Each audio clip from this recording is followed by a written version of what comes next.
2022 was a successful season for Kabelo Ledwaba Jr. A season that saw him make his mark on the global stage as a future champion of the sport of motocross.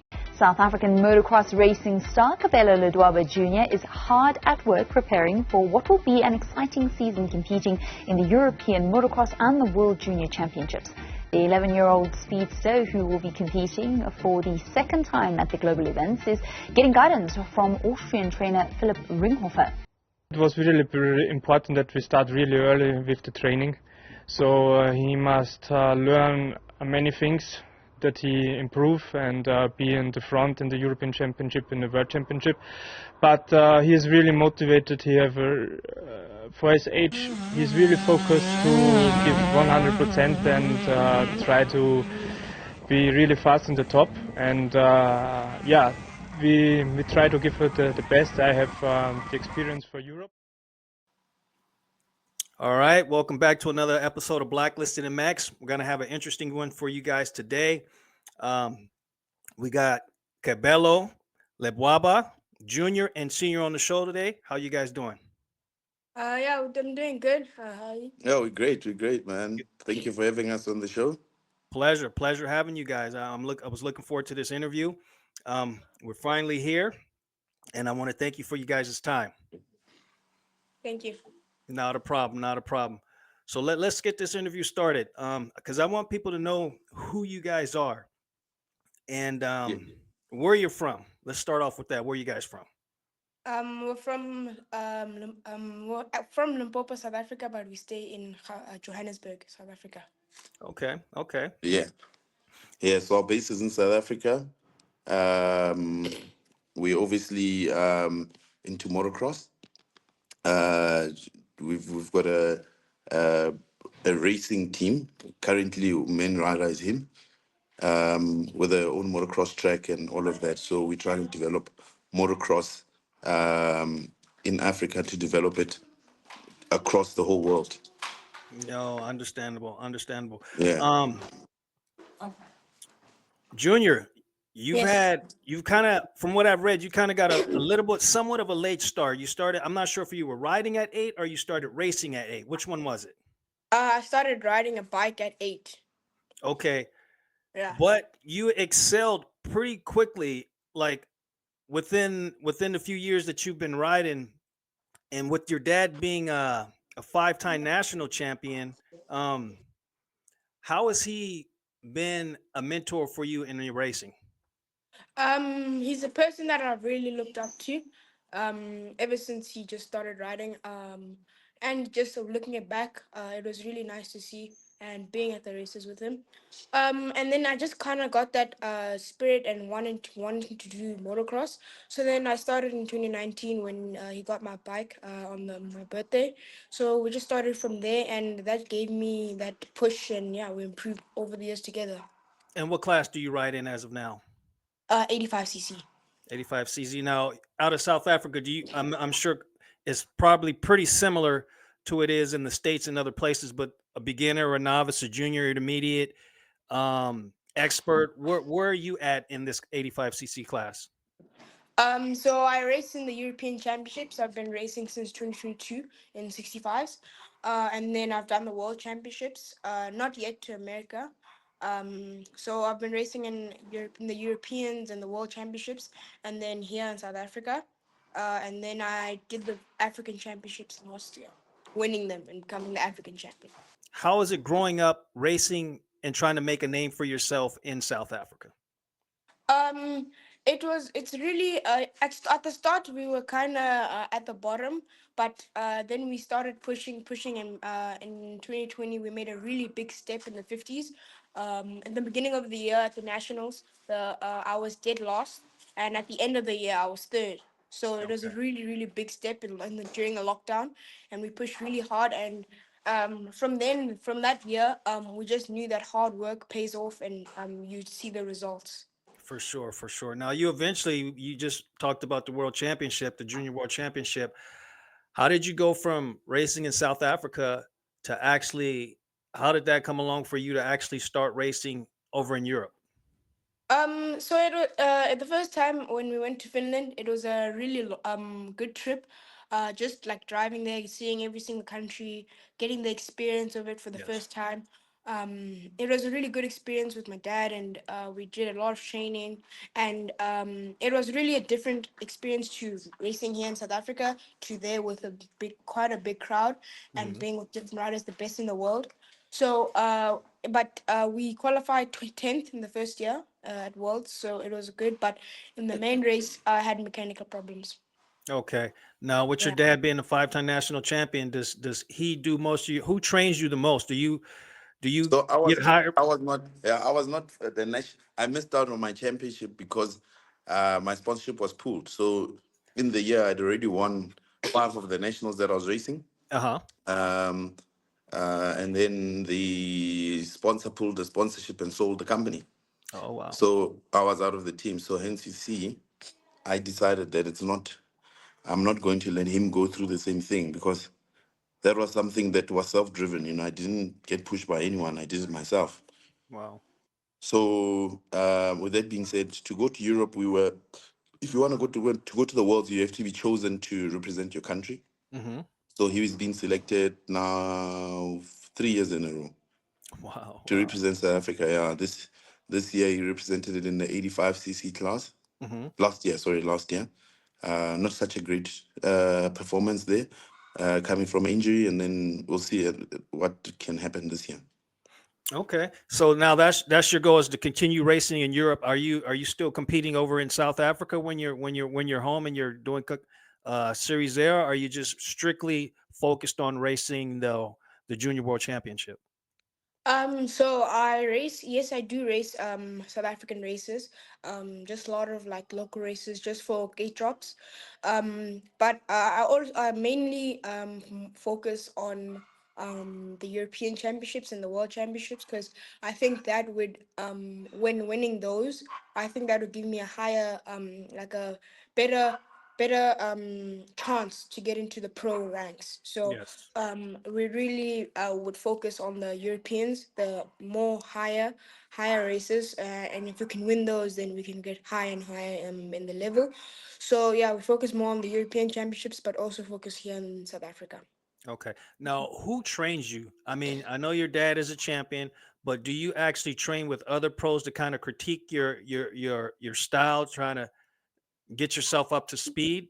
Um, who do you spend most of your time racing and training with? Your other teammates? How does your training regiment work out for you? So I have a trainer called Philip Ringhofer, from Austria. He used to race in the MXGP and MX2. And then I've just been training with him and my teammate in Austria, Ricardo Bauer, the 65 European champion in 2022 and the vice champion at Worlds in Finland. And I've just been with them for since 2020. We met them in 2020 and it's been a really good experience. Uncle Philip's gotten me up to speed with Ricardo as well. So we've made a really a lot of progress with Uncle Philip showing me the technique and all the ways. Nice, nice, nice, man. That's good to hear. Being so young, even I wouldn't even say that's a late start that you got, but the way that you progressed and how you developed so quickly, even to be chosen to be part of the FIM to represent your country, not once, not twice, but three times. That's an amazing.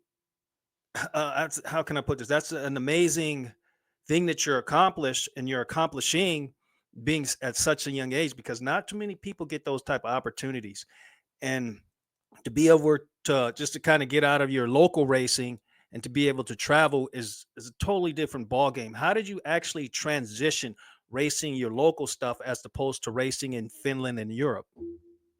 Yeah, it was a really big difference, a big change, but I kind of got used to it by the end of the year in 2022. Just Okay. it was really different with the up and downs because the up and downs you really need to get used to that since we don't Mhm. have that here in South Africa. So it was a really big change with the track layouts everywhere. So that's what I've really gotten used to, but still can do better in those different track layouts compared to here at home. So what are your plans? What are your plans for all of 2025? Are you just focusing on Europe? So this year we want to focus on Europe and the South African National Championship.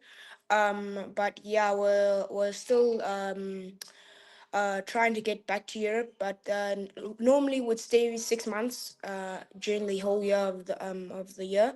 But this year we're thinking of just going there, racing, and coming back, so that it's not so expensive. Yeah, that's a question that I have for you, senior. Is in the States here, in Canada, and in the US, even for like, let's say the privateers, they have to travel. I'm sorry, I have my cameras behind me. I got to keep looking Yeah. at it. I keep forgetting. But the guys like say privateers, they have to travel from state to state, and it's a Mm. lot of money to be able Yep. to afford to go just from state to state. But when you're racing the world championship over in Europe, you travel from different country to different country. How hard is 100%. it? How hard is it to be able to get to from one round to the next with bikes and It's parts and really difficult. It's really difficult because remember, our currency is 1 rand, 20 rand to 1 euro. okay. See, I'm a little uneducated on the rand So and the rand is euro. South African rand is a currency. Yes. The euro is the European currency. Yes, that I know, but I don't know the So if differences I between have the to 2. go buy, if we buy fuel for Mhm. €1.70, Mhm. that's like double what we pay in South Africa. Oh wow. Okay. So we were lucky to get some sponsors last year and the year before. The year before was better than last year.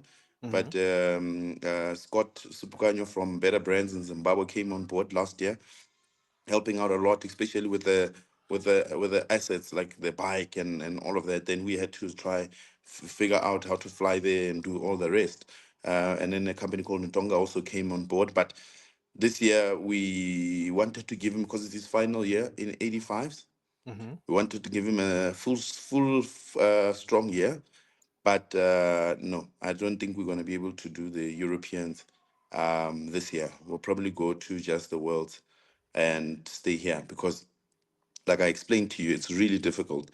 And this sport is a strange sport. There's no ROI for the sponsor, and unless like in America where you've got the big companies that are doing the gear and all of that, or the guys just have passion for it. So Mhm. it's a passion sport, which is very difficult because, for example, like we said, we've got a motocross track, and we also have access to a supercross track because we're trying to prep. Our plan is, um, unless we've got some contacts in America, we can't go to America before 250s, Okay. because the minute you go to American 250s, before the 250s, and you have no experience elsewhere, because remember, Europe is hard. Europe is Mhm. really hard. You've got the language barrier.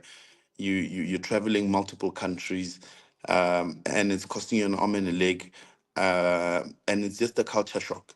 Mhm. America is a lot more closer to us than what Europe is in Mhm. terms of culture. Yes. Yes. You get it? So, and if you look at some of the greats, Grant Langston, Tyler Rattray, the Lawrence brothers, some of the big greats, who else? Swanepoel. Swanepoel, Wonderful. they all went through Europe before going to America. Mhm. Because you'll grind in Europe, man. You grind heavy, heavy, heavy. I can And you see, imagine. look at Prado. He just came in, and yeah, I made a few mistakes this past weekend, but he Mhm. was there. Oh He was yeah. there Oh and yeah. about. Oh yeah. And he's fresh off an injury, so give him a little time. He'll develop for sure and be Yeah, a solid guy in the States. Um. yeah. Like Tom Vial. Yeah. Yep. Yep. Exactly. Now, are you planning on jumping on a 125, or are you going straight to the 250s and continue racing? So we're thinking of by the end of the year maybe do a little bit of 125s, maybe do half a year or full year of 125s, but only 1 year, not many years on O- 125. Because Okay. when staying on that 125, I think it's just slowing you down. So we're probably gonna go straight to 250s or just do 1 year on 125, then straight to 250s. And why do you think a 125 is actually slowing you down? Uh, I think it just when I mean slowing down, I think money wise, here in South Africa, we lose so many riders when we get to 125s. We have Okay. so many good riders, and then once it gets to 125s, it gets too expensive because bikes keep breaking. Then there's the races, then there's the traveling. So that's what I think. I don't know about you, Papa. Yeah. So even if you look at that side, yes, you've got the super minis.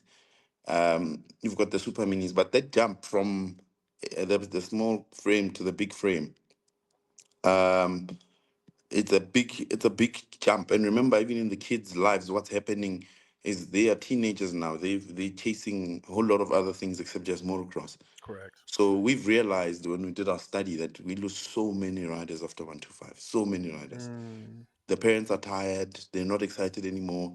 They yeah. don't see, they don't still see the same dream or goal, you know. Hmm. But if you can get on a 250 and be able to push it, you have longer time to develop on the bike Yes. and become better. Yeah, you learn a lot on the 125, but I'm not willing to do it more than a year. Okay. Okay. Which makes logical sense. I know here in the states and in Canada, they most of the guys jump from the 85s or super minis to the 125. Spend a year, a couple years riding and training on them to help them develop a little bit more, and then they jump on the 250. It's always that thing from going from a, like you said, a small chassis to a big chassis bike, and learning the difference between the two, whether it's a two stroke or four stroke. It's a big difference Mm, between the two, whether they're big bikes or not. But when you jump on something like that, I'd say it may take you a little bit longer to develop on a 250, my personal opinion, than it would a 120 yes, than a 125 because of the power difference, the torque, the and weight. yeah, the weight difference as well. So getting on a 125 and spending time on a 125, I think is a is a great idea for you guys to do. And you're going to develop over that time where you're going to kick the 125 over in that first 6 months of that year, and you'll be on the 250, and you'll transition even better from that point on onto the 250. Yeah, we actually had a 125. We sold it. Oh, We had a really? one. Yeah, and he was fast on it, very fast. But the problem was he's too small. It's 42 kgs. Oh, okay, okay. So Yeah. so so that was not going to work. So we sold it and built a super mini for practicing. Okay, okay. Well, you got some time to develop and grow still too. You might hit a growth spurt, and you might just, Yeah. it happens. I see a lot of kids that are small on the 120 on the 85s, and they jump on the 125s or 250Fs, and a couple years later they're big kids, Yes. and Yes. they're throwing the bikes around like it's nothing. So, just everything's in due time. When it's your time, you'll make that transition. Um, my next question for you guys, if you can give anybody some advice that's heading over to Europe and want to compete in the FIM series and the World Championship series stuff, what kind of advice can you give them? Um, Two things. It depends what you want to ride. There's two different. Ride the European Championship first. Okay. It's hard. It's exactly the same. It's hard. It's very hard. You have to qualify like in America. You have to qualify out of like 150 riders to get onto the gate. In each region, there's four different regions. The central region is very strong. That's where Mhm. Belgium and Netherlands and all those guys are. And you've seen how fast those guys are. Oh yeah. Southwest. And Southwest is where we normally race with Okay. France, Italy, Austria, Austria, Spain, so Portugal. Portugal, um, Yeah. Austria. Yeah, so it's Mhm. quite so. The advice I'd give is go for it. You Okay. learn so much. You learn so much, and they just have a different riding style there, but dude. Like Mhm. because of the tracks that they ride, and it's just so much focus on technique. Yeah. And even for us, you guys have it in the States where you've got like really good engine builders, really good suspension guys. And Yes. look, South Africa is doing okay, Hmm. but those guys there, I mean, VHM is from there. Uh, Okay. most of the developers of the performance parts, they're all in Europe. Hmm. The factory teams are there. So it's really cool. You'll be riding in Netherlands, for example, or Hmm. Sardinia or wherever. And then you'll be riding on the same track as the factory riders. Mm. So the development there is quite good.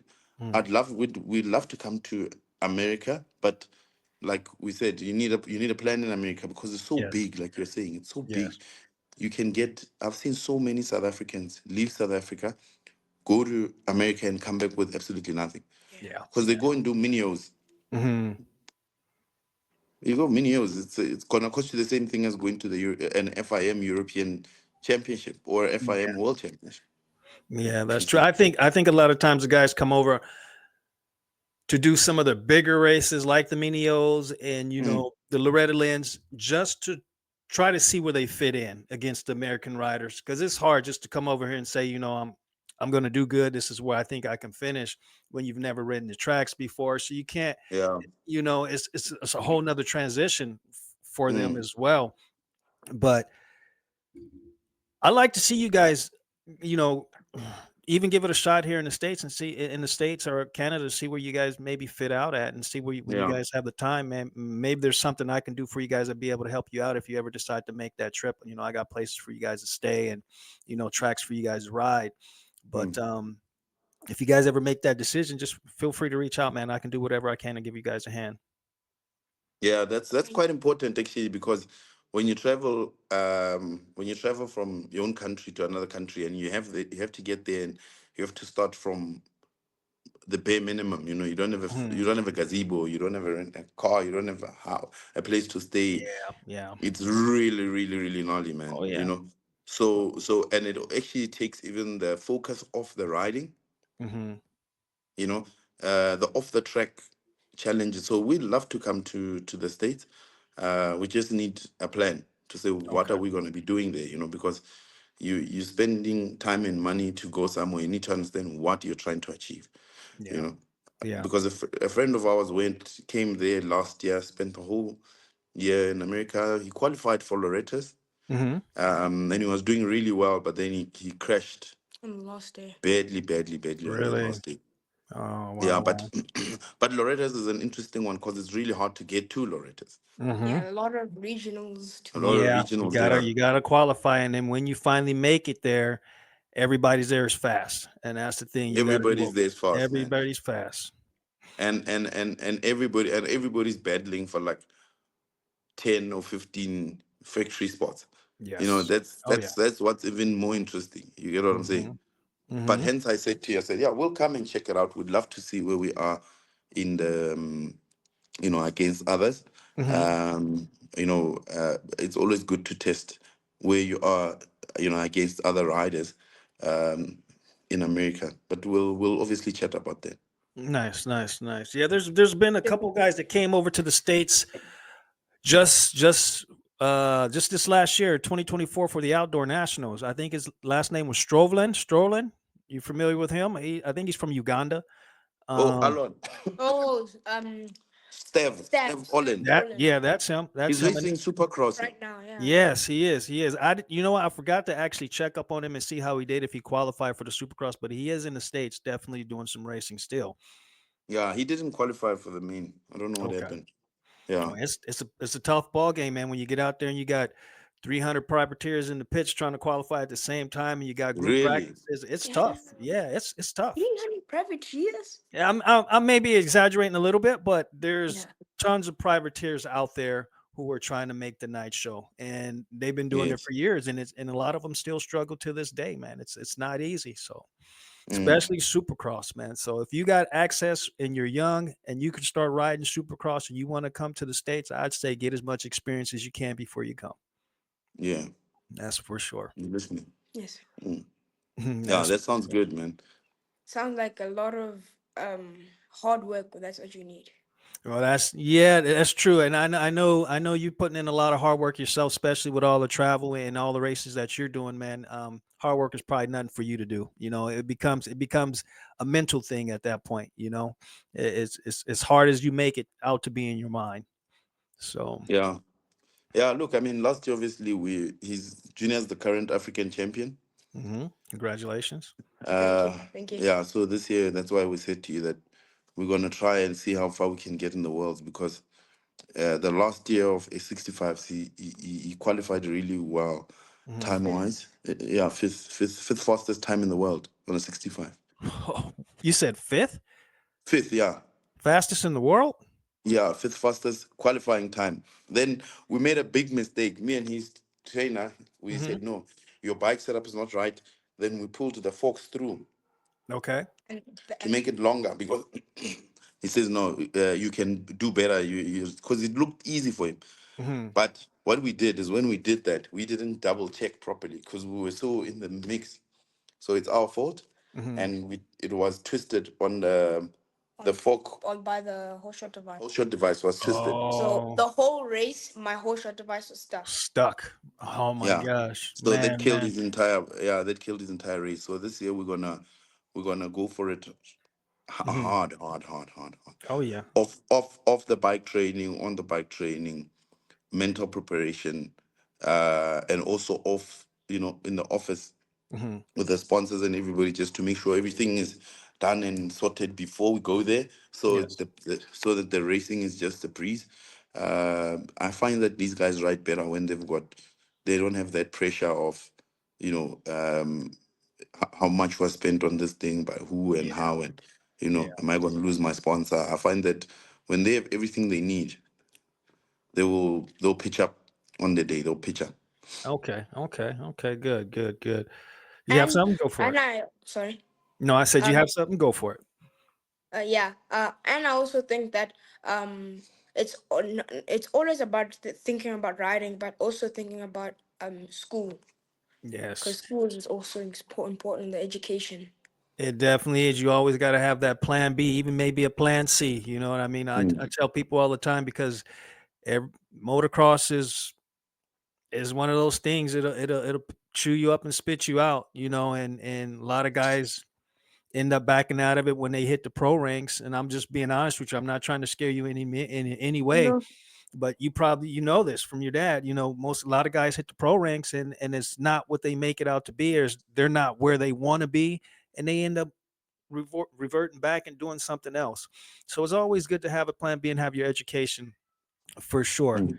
Um, Now, are you getting homeschooled now, or do you actually go to school? I do online school. Yeah, Okay, I do Cambridge. okay. So I Yeah. know if you're doing online school, that motocross is serious business for you guys for sure. Yeah.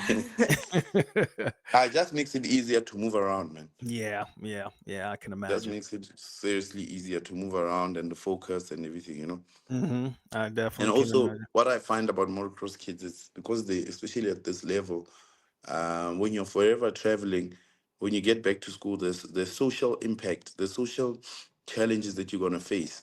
Because the Yes. kids that are at your school have no experience of traveling. You're already like 10 years ahead of them. So what they find exciting and funny or cool, he was not finding interesting at all. Yes. Yeah. And thus, when you go back to school, he's always trying to impress the Hmm. other people. So socially, it was a little bit of a downer. So Okay. that's why I pulled him out. Said no, Okay. No. just make friends where you're happy. Oh yeah. Exactly. Exactly. Let's see what other questions I have for you guys. Hmm.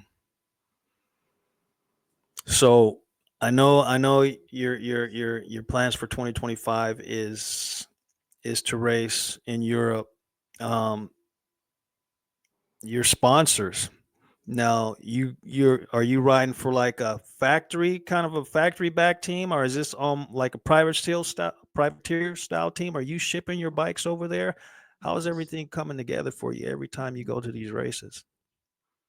So we have bikes in Europe, bikes, Okay. parts, um, fuel, everything in Europe. We don't really ship anything. All I bring is my kit bag and yeah. Oh, that's good. Yeah, That and means then you're this traveling. so this yeah the sponsors just come in when it comes to that. So it's not a factory team. Hmm. Funny enough, the people that sponsor us, they sponsor him. It's obviously, like I told you, Better Brands, the mining company, but the guy just the owner just loves motocross. Hmm. And then obviously another company that I told you that was also supporting him. Not sure if they are on board this year, and also a dealership. And kit wise is Fly. It's like that. But in South Africa, they give you the kit. There's no remuneration for that, but we're happy with it. It's okay. That's good. That's good. At least you got some support out there. Somebody's Yeah, helping your journey for sure. And it's hard yeah. because especially in a world like today where everything is prices is doubled and tripled. And like I said, going over to Europe, it's a whole different ball game when it comes to Mm, pricing and racing. And so whatever sponsors you can get, man, grab them while you can and get the support while you can. It mm, Yeah, definitely helps out. yeah. it does. Well, I want to thank you guys, both of you guys, for actually coming on to the show, explaining to me your background. Pops, I like to actually on another day, another episode, we can maybe continue this on a part two, and I like to kind of um, open up your little motocross history and your 5-time national champion. I'd like to hear a little bit about it someday. Yeah, but I was racing quads. Eh? I was racing Quads? quads on motocross. Yes. Oh, I didn't know that. I thought it was strictly No, we motocross were background. rocking, but we were rocking with the quads. We were jumping big jumps. It was one of my teammates actually, the guy that taught me how to ride. He's racing Dakar as we're Oh, speaking. He's really? in the car. Yeah, Oh, wow, wow. So the car rally now, you're talking about? yeah, yeah. You know the car rally that's Oh, now yeah. in Saudi. Yeah, Hmm.